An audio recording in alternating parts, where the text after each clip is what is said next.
All right, good news coming out of the NFL Combine, and it has nothing to do with the Underwear Olympics. All right, it has everything to do with a current player, and a lot of times this is when everybody is in the same place. You have agents that are there, you have rookies that are there, you have coaches, you have GMs, you have scouts. Everybody is in one place. I think that's one of the reasons so many people like to go, and I think it is part of the process that is important. But the Detroit Lions, we've seen Dan Campbell there. We know he's there. We know he was up in a suite watching and trying to enjoy his time there. But while the Lions were there, they started talking about contract extensions with Amon St. Brown. We're going to read about it. But before I do that, something we're asking, if you've been watching us for a while and you haven't subscribed yet, do that. We would love to have you here. Please subscribe. We're making a push for more subscribers.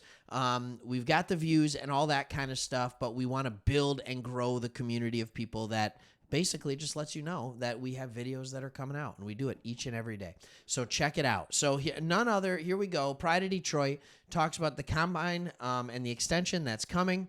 And Dave Burkett is actually the one who reported this, that the Lions are meeting with Amon St. Brown's agency to talk about a contract extension for the All-Pro wide receiver. There's no deal that is imminent, but the Lions have made their intentions of extending St. Brown clear. Now, we know St. Brown has been here for 3 years. We know he is productive. We know that he is not your prototypical $30 million wide receiver. But the productivity that he has is simply one of the best ever in their first 3 years to do it. It is. You can talk about system. You can talk about connection between him and Goff. You can talk about whatever you want. It's been remarkable. So I am not usually the guy who says this. I'm not. I'm the guy who's safe with money. Like, how can we move it around? What can we do? I did a video earlier with Amon St. Brown about how we can pay him big money, but give him some of it up front so we can be more responsible later when we're paying Jared Goff a ton of money. And here's where I'm at. And I want to make this as simple as humanly possible. Pay the man.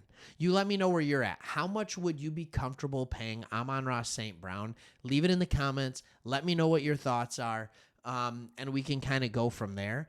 I am here to say that I am happy, and the word is happy, to pay him up to $28 million a year. I understand that's a ton of money for a wide receiver. The dude is built different, and I think he has proven that he is core and important to what this team is about, which is simply grit and hard work. Quarterback is the hardest position to find that. I said quarterback. Wide receiver is the hardest position to find that. There's a little slip there. So what do we think he would be worth? All right, this is a guy who hasn't even made $1 million. Hold on, let me take a battling a little cold here. So we got this guy, and I'm telling you, when you look at Spotrac, what they're saying with Amon St. Brown, this is starting to go up, is that he should get about a 4-year, $105 million deal. I think the big question between St. Brown and the Lions is, do they want to do a 3-year or a 4-year deal? I think you'll be a little higher in the average annual salary at a 3-year deal than a 4-year deal. But look, Tyreek Hill is making he's a 4-year, $120 million contract. I would not be surprised, and I know St. Brown isn't Tyreek Hill. He's not.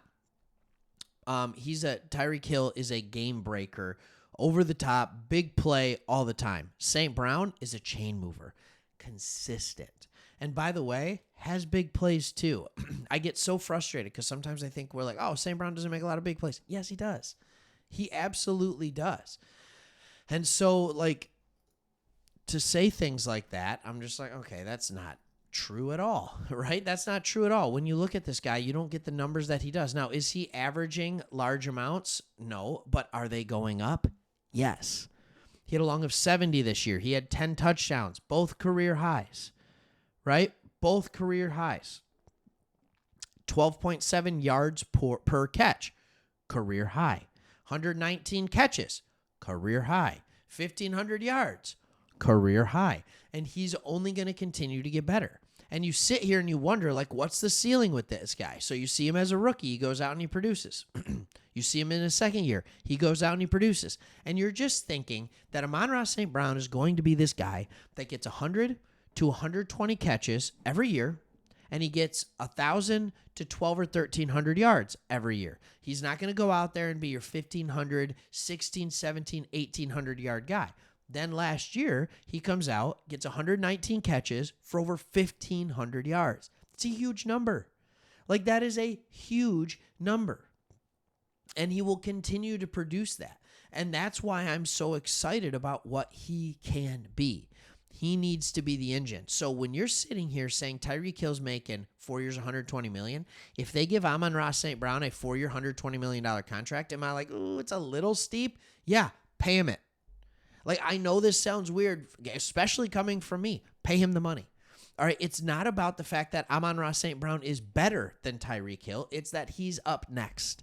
That's the way it goes. And the question you have to ask yourself is, Amon-Ra St. Brown a top 5 receiver in this league? Because if you are a top 5 receiver in this league, when it's your time to get a new contract, you set the market. It's the same with quarterbacks. It's the same with defensive ends. It's the same with offensive tackles. Penei Sewell, when we pay him next year, we'll set the market. That's the way it works. Jared Goff, we're in all these things of, does he deserve $50 million? Is he 45? Is he 55? And we're all over the place on what he is because nobody knows if he's a top 5 quarterback in the NFL. We know he's played statistically like a top 5 quarterback the last year and a half, all right, when he's been in this system with the Lions, but we don't know if he actually is a top 5 quarterback. I don't think anybody questions if Amon-Ra St. Brown is a top 5 wide receiver. And if he's not, he's number 6. He is a top 5 receiver.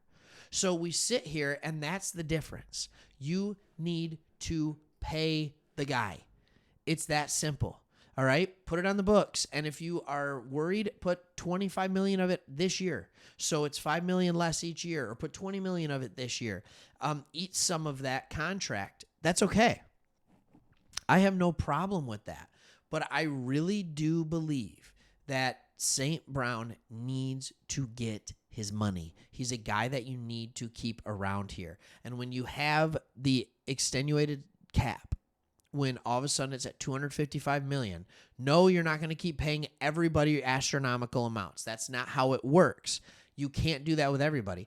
But because the cap jumped so much, these big players, you can afford to give each one of them a couple million more a year. That's the way it goes, especially when we hear Jared Goff news coming out that, like, they're looking at a $45 million contract. Well, if they're looking at a $45 million a year contract with him, you're saving about $5 million from what you thought he would make. So you can start doing it. Brad Holmes keeps talking about how they know what's going on, how they are being very, very careful with the way in which they're spending it out. They've scripted it out. Now let's see what falls into place. It's just the way it goes. But this is a dude that you need to keep on your team long term. St. Brown, we all love him. You know you do. Let me know your thoughts. Thanks for watching. See you on the next one.